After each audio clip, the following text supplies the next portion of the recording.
Jason Sands has caused quite the controversy and quite the stir over the past 72 hours, and in case you don't know who Jason Sands is, he is a brand new UFO whistleblower similar to that of David Grush, who is due to come on to James Fox's upcoming documentary coming out this summer called The Program.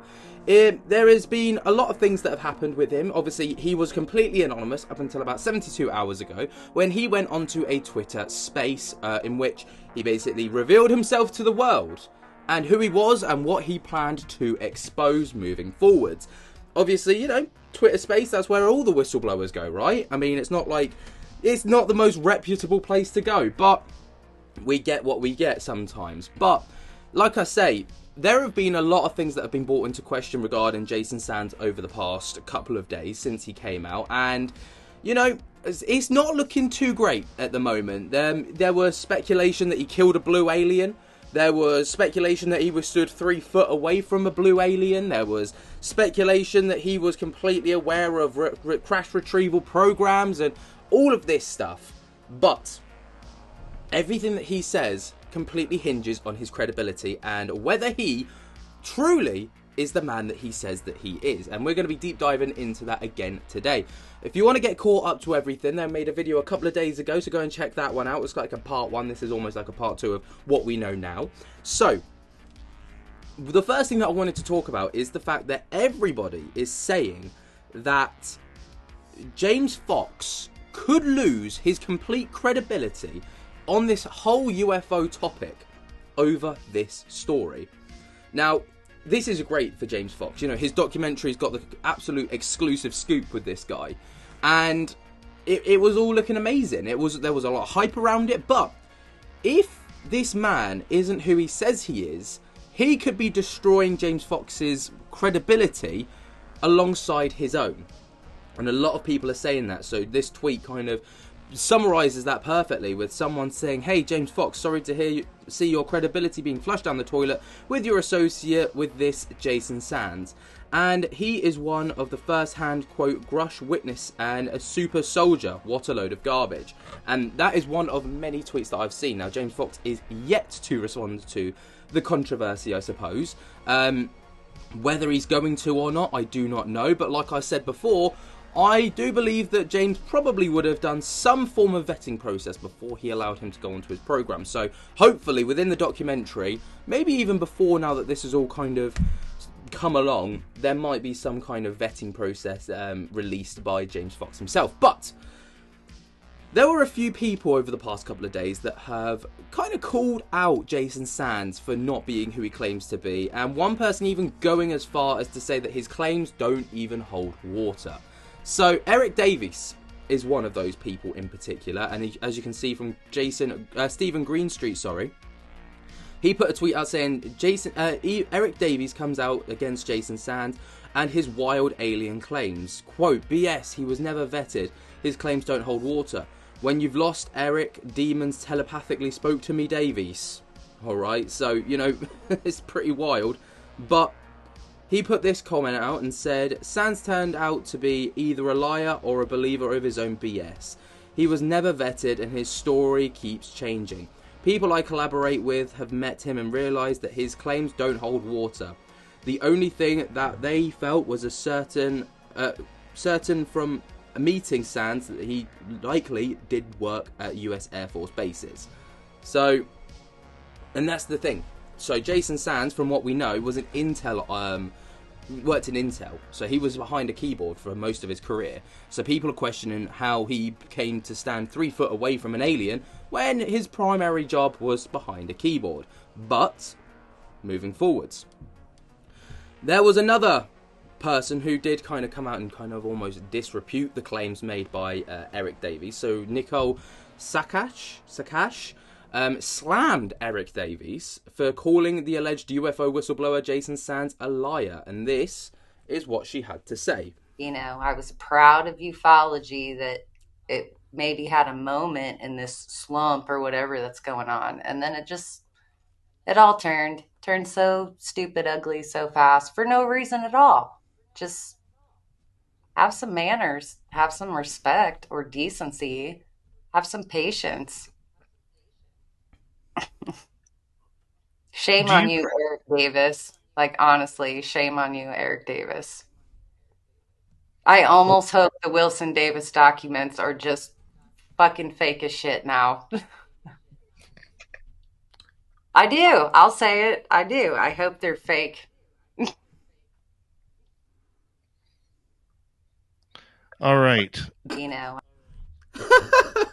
My man on the left does not know what to say. He's just there like, okay, what do I say? So, there's that. It is what it is, I suppose, but this is where it gets really interesting because there are a lot of people coming forward to kind of speak about this entire situation now. And there was similar with David Grush, if you remember back to when David Grush came out on News Nation. Obviously, News Nation was a far more... I think David Grush kind of had a leg up on that situation because News Nation vetted him. It was, an independent news network. They had almost a job and a duty of care to make sure that he was vetted and claimed to be who he was. You had Ross Coulthart interviewing him, who is pretty down the line cutthroat about these kind of things. So I think he already had a leg up, but there was still speculation about is he truly who he says he is. And even today, there still is, but I think David Grush has kind of stood the test of time. But there was a new official statement from Jason Sands on his recent discussions and misrepresentations. That's the route he's going down, by the way, misrepresentations. So we're going to take a little look at that. But the first thing that you should be aware of is, obviously, if you just look on your screens now, UAP United. All right, bear that in mind because we're going to take a little look at that in a moment because there's been a lot of questions about what on earth is UAP United. But this was an official statement from Jason Sands on a recent discussion and misrepresentation. So regarding the process of whistleblowing and the various bodies involved, the National Defence Authorization Act outlines the whistleblower process, not the Inspector General's process. The role of Intelligence Community Inspector General, where my case was ultimately directed, focuses specifically on investigations within the intelligence community. This was decided after some deliberation about whether my case should go to the Department of Defense Inspector General due to my role as an action officer last year. The distinction was made because my experiences related to my time on active duty as an intelligence analyst, importantly under the NDAA whistleblower legislative protections. The ICIG process does not confer any additional whistleblower status once a person is covered under these protections. In recent conversations, particularly during the spaced out radio broadcast around the 3-hour 40-minute timestamp, I clarify that while 20 and back, which is also something that's a blast from the past if anyone doesn't know about that, is not an official program name. It refers to a significant, though difficult, experience within the programs I was a part of. It appears that the crucial part of my statement was omitted in some posts, leading to misunderstandings about my testimony. I am committed to proving more information soon to further clarify the challenging aspects of my experience with the program. There have been inaccuracies, in public discussions about my clearance and credentials. Richard Doty recently suggested that the system used to look up my clearances was incorrect. My clearance levels and specific access details are not publicly accessible and require specific readings, which not everyone discussing my clearances, such access, is compartmentalized and limited to those with equivalent clearance levels. Both Mr. Doty and Mr. Davies have made significant errors in their public statements regarding my case. I urge them to retract their statements and correct the record. Oh, damn. To everyone navigating through the intricacies of these discussions and disclosures, I appreciate your patience and diligence in seeking the truth. It's crucial that these conversations reflect the complexities and sensitivities of the issue at hand accurately. I remain committed to transparency and the pursuit of clarity in the ongoing dialogue. Jason Sands. So basically, that was a massive, here's the record, here's what I acknowledgement of what people have said. I hear what you say, people, Eric Davies and Mr. Dotty, I hear what you're saying, but you're wrong. So I urge you to clear up the misinformation, because you are slandering my name right now, and that's essentially the way that it's gone. And it's a bit of a minefield, because it's like thou doth protest too much a little bit, but who knows? But UAP United is an interesting one, because I've seen a lot of people just in the comments, just what is UAP United? Now, there is a page on X about UAP United. It's following one person. It's got 303 followers, and it started in April 2024. So it looks like it's absolutely brand spanking new, and almost made for the purpose of kind of delivering this message. But they have put out a tweet saying, "We are a global collective of journalists and researchers giving whistleblowers a platform to share UAP information and insights, committed to truth and authenticity. We uphold strict confidentiality for our sources, join the pursuit of clarity on the UAP phenomenon." Now, the top comment here is, "I'm pretty sure this is just you, Jason." So it's almost as if this Twitter page has been created to almost add validity to the claims being made by Jason Sands, almost as if, like, look, this is becoming a unity, this is becoming a movement, a safe place for people to come forwards and speak about it. But it was only created after some backlash towards Jason Sands, and it's almost like, it was an opportunity for Jason to put out a message, just not under his own name, because if he puts it out under his own name, I guess the outlook on it would be a bit more tarnished. Whereas if it comes out from an official body, then it might hold a bit more weight, potentially. But that's just me speculating. What do you guys think on that? Let me know your thoughts in the comments. But like I said, I googled UAP United, and just from my Google search, you can see literally nothing bearing that insignia, other than this Twitter page again that we've already discovered. That's the only place that I could find it. But there were also some other strange shenanigans and people bringing up questions, especially on the Big Thing podcast. So, if you haven't seen that with Christian Harloff, you definitely should. But Jesse Michaels on Jason Sands, I met him once. Maybe a sort of revealed preference tell is that I didn't do a show with him. I can't speak today. Definitely kind of weird initial PR move to do a Twitter Spaces if you're really the first guy that dealt with material firsthand, which is obviously the point that we made earlier on. But we're going to take a little look at the points made in the Big Thing podcast. Respected in the community. Yeah. Goes and makes, he's making a new document, and he has this interview where he says that he's got this guy. Yeah. And he's seen documents with this guy, he's seen pictures with this guy, and everyone's like, well, it's got to be this Jason Sands guy, because then Jason Sands comes out and he does this interview on Twitter Spaces. Yeah. Which not a good first move. What are you doing? That's where you need a guy like you to say, let me set up the News Nation or something, or do something, because you're doing Twitter Spaces right away. That made me go, huh? What's he doing there? And so he detailed a lot of stuff. Now, one of the things that threw me off with this, they asked him about Grush, and they said, have you worked with Grush? And he's like, I've worked with Grush. He called him Grush.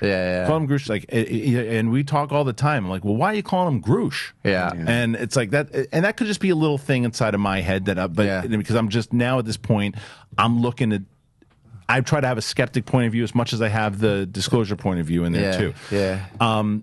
But this guy's talking about a lot of different things, because if the stuff that he's saying is accurate, and a guy like David Grush goes, no, this guy is legit. James Fox he's legit. Leslie Kean was in there listening to this Twitter Spaces when this thing was happening. Yeah, sure.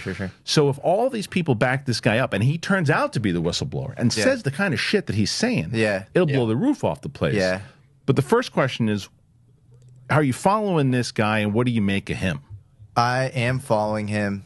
I met him once. Okay. So maybe the sort of revealed preference tell is that I didn't do a show with him. Okay. But I don't also actively distrust the guy. It's not like I don't want to knock him. But you're like the rest of us. Something you want to see what's going on. I want to see what's going on first, and definitely kind of a weird initial PR move to do Twitter Spaces if you're like the first guy that like dealt with the material firsthand. So I don't know what your goal is there, but look, he seemed, when I met him, like pretty earnest and actually a little almost traumatized or something. Yeah. Like interesting. He had gone through like a lot. Okay. But I just don't know exactly what to make of him. And unlike Grush, look, my opinion is, in order to get a real consensus shift and like closer towards that like disclosure moment, I think we need one of two things: a real Bob Lazar, or like not. Now, I'm not saying Bob Lazar was even fake, but like an undeniable Bob Lazar, like hapless engineer type, right? Where it's like, I was recruited into the thing. I have no Intel credentials prior to like being recruited into the thing. Right. Like that would be really, really good, because you'd know all of the sort of manipulation abilities, and like that. That's all kind of out the window. You can like see that this person's just like kind of this earnest dude. That, or at the top, sort of a department head, like a really credible, head of a government agency, head of the DOD, or Secretary of Defense, Secretary of Energy, that sort of thing. Yeah. And then, I don't know on Jason Say. I think if he comes out with a lot more detail that we can corroborate through other sources, then I'm totally open to it. And so I don't want to knock him, and I hope it's real. That's my thing. I don't care if I'm covering. Like I'm a fan of James Fox, and I hope it's real. So it's a tough one, because there's a lot of things coming out, and a lot of things coming out to kind of disprove the things that are coming out almost. And like I say, I can't give a definitive like standpoint on him, because it swings in roundabouts at the minute. Like, things come out and you think, wow, that's an amazing, this looks really good for this guy. And then about an hour later, all of this information comes out and you're like, well, actually, that kind of undoes that, or discredits that, or tarnishes what came out an hour ago. So we're in this kind of weird limbo right now, and we need someone who is capable of vetting these people incredibly well to, vet him and make the points valid, and, really kind of hammer home whether this guy is legit or not. Because, same with David Grush. He came out, there was speculation about him all over the place. There was discrediting, there was people trying to, slam him and, trying to get him to go, just disappear, really. But he stood the test of time, and now he kind of, stands on his own 2 feet. So it's going to swing one of two ways. It's either going to go the same way for Jason Sands, or it's going to he's just going to disappear and fall off like the others. But what do you think? Let me know your thoughts and opinions down in the comments below. Which way is this going to go? I really can't tell you. I wish I could sit here and say yes, he's legit, or no, he's not. But you just can't right now. But if you haven't already, and while you're down there talking, be sure to jump to get the hell out of that like button, subscribe if you're new, and tickle my little bell so you get notified whenever we upload. And until next time, guys, I hope that you have enjoyed this video. I cannot wait to see you in the next one, and I will spook to you later. Peace.